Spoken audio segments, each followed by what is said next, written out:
আমরা জুলাইকে বহন করে ধারণ করে সামনে এগোতে পারিনি। যারা ক্ষমতায় গেছেন তারা মনে করছেন ক্ষমতায় যাওয়াটাই হয়তো জুলাইয়ের লক্ষ্য। 2024 সালের জুলাই গণ অভ্যুত্থান বাংলাদেশের ইতিহাসে রাজনৈতিক সংস্কৃতি পরিবর্তনের বিশাল সুযোগ তৈরি করে দেয়। 1971-এর পর দেশের ইতিহাসে এখন পর্যন্ত যেই সব ঐতিহাসিক মুহূর্তগুলো হাজির হয়েছে, এই অভ্যুত্থান নিঃসন্দেহে রাজনীতিতে অন্যতম মাইল ফলক। কিন্তু বছর দুয়েক যেতে না যেতেই এই অভ্যুত্থান নিয়ে শুরু হয়েছে বিতর্ক। জুলাই আন্দোলনকে কালিমালিপ্ত করতে উঠে পড়ে লেগেছে একটি চক্র। কারো কারো মতে জুলাইকে কেউ কেউ একক দলের সাফল্য হিসেবে দাবি করার প্রবণতা, জুলাই শহীদ ও আহতদের সঠিক তালিকা তৈরি করতে না পারা, 24কে 71-এর সমমর্যাদায় নিয়ে যাওয়ার চেষ্টা জুলাই নিয়ে বিতর্ক তৈরি করার পথকে অনেকটা সহজ করে দিয়েছে। আবার কারো মতে জুলাইকে বিতর্ক করা ও আওয়ামী লীগের পক্ষে সম্মতি উৎপাদনের জন্য পতিত সরকারের পলাতক নেতারা কোটি কোটি টাকা খরচ করছে এমন মন্তব্য রয়েছে। এর ফলে একটি চক্র জুলাই নিয়ে বিতর্ক তৈরি করছে। এখন প্রশ্ন হলো, এত বড় অভ্যুত্থানের পর মাত্র 2 বছরের মধ্যে কেন এত বিতর্ক? এই বিষয়টা নিয়ে আমরা আজকে আলোচনা করব। আলোচনা করবার জন্য আমাদের স্টুডিওতে আজকে উপস্থিত আছেন আমার ভাই আছেন সোহরাব হাসান, সিনিয়র সাংবাদিক ও সম্পাদক চর্চা.com। সোহরাব হাসান, আপনাকে অসংখ্য ধন্যবাদ সময় দেওয়ার জন্য। আছেন Mujibur Rahman Manju, chairman AB party. Mujibur Rahman Manju, আপনাকে অসংখ্য ধন্যবাদ সময় দেওয়ার জন্য। দর্শকপুর অনুষ্ঠান জুড়ে আপনাদের সাথে আছি আমি জয়নুল আবেদিন। বলছিলাম জুলাই নিয়ে কেন বিতর্ক, বিষয়টা নিয়ে সাথে সাথে সমসাময়িক কোনো বিষয় নিয়েও হয়তো আমরা আলোচনা করতে পারি। একটু যেতে চাই সোহরাব হাসানের কাছে, যেহেতু দীর্ঘদিনের সাংবাদিকতা যার সবচেয়ে অলঙ্কৃত হয়ে আছে যার জীবনে।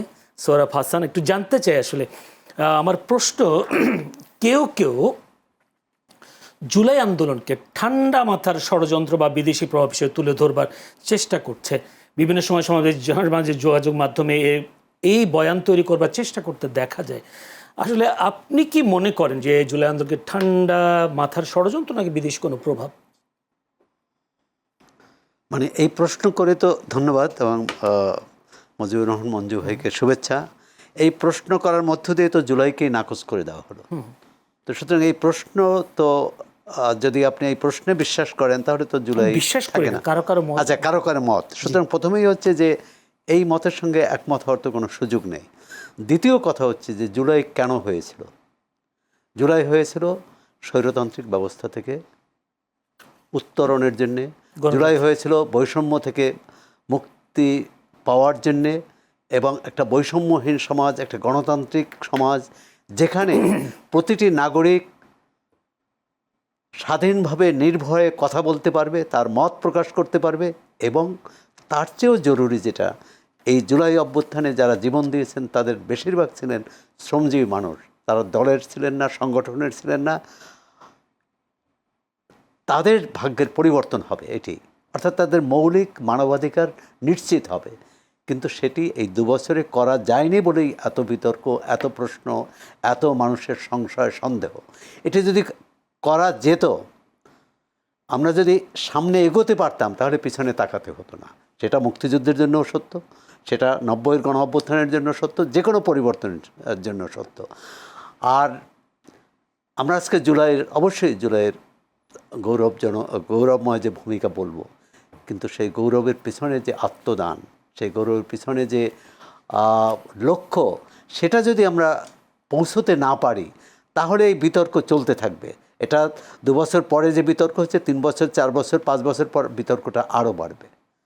90 নিয়ে কিন্তু এখন বিতর্ক হয় না, কারণ 90 এখন ধরেই নিয়েছে যে এই 90-এর লক্ষ্য ছিল স্বৈরাচারী এরশাদের পতন হয়ে গেছে। এখন তো জুলাই সম্পর্কেও মানুষের এটি বক্তব্য যে জুলাই একটি যে সরকারটি কারচুপির নির্বাচন, জবরদস্তির নির্বাচন এবং বিরোধী দলকে দমন পীড়নের মাধ্যমে ক্ষমতায় ছিল, সেই ক্ষমতার বিরুদ্ধে একটা গণ অভ্যুত্থান হয়েছিল এবং সেই সরকার চলে গেছে। সুতরাং এখন দেখুন, জুলাই অভ্যুত্থানের যারা অংশীদার তারা এখন বিচ্ছিন্ন হয়ে গেছে। কারণ জুলাই অভ্যুত্থান সবার জন্যে একই চিন্তা বহন করতো না, একই উদ্দেশ্য বহন করতো না। একজনে এক রকম। যারা ক্ষমতায় গেছেন তারা মনে করছেন ক্ষমতায় যাওয়াটাই হয়তো জুলাইয়ের লক্ষ্য। যারা বিরোধী দলে গেছেন তারা মনে করছেন জুলাই বিরোধী দলে যাওয়াটাই, বিরোধী দলে বসতে পারাটাই জুলাইয়ের লক্ষ্য। জুলাইয়ের লক্ষ্য তো তা ছিল না। জুলাইয়ের লক্ষ্য ছিল রাজনৈতিক সংস্কৃতির পরিবর্তন, অর্থনৈতিক ব্যবস্থার পরিবর্তন, আইনের শাসন প্রতিষ্ঠা এবং একটি সমৃদ্ধ গণতান্ত্রিক মানবিক বাংলাদেশ গড়া। আমরা কি মানবিক বাংলাদেশ করতে পেরেছি? আপনি যদি ঢাকা শহর ঘর থেকে বের হলে আমরা কী দৃশ্য দেখি? আমরা ঢাকা থেকে চট্টগ্রাম বা যে কোনো জায়গায় বাংলাদেশে কী দৃশ্য দেখি?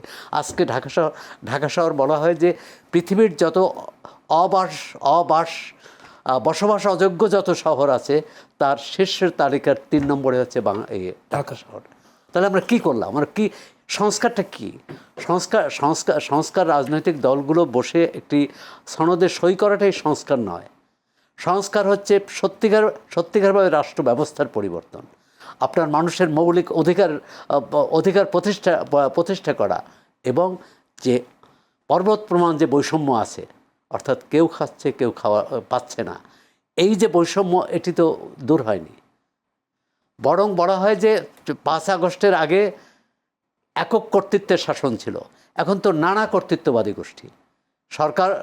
সরকারও মনে করে তার পুরো এই রাষ্ট্রযন্ত্রে তার কর্তৃত্ব নেই।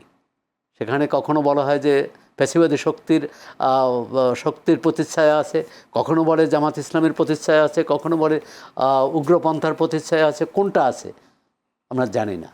তবে আমাদের সম্মিলিত ব্যর্থতার কারণে জুলাই বরং আমাদের প্রশ্নের মুখোমুখি দাঁড় করাচ্ছে। আমরা জুলাইকে ধারণ করে সামনে এগোতে পারিনি।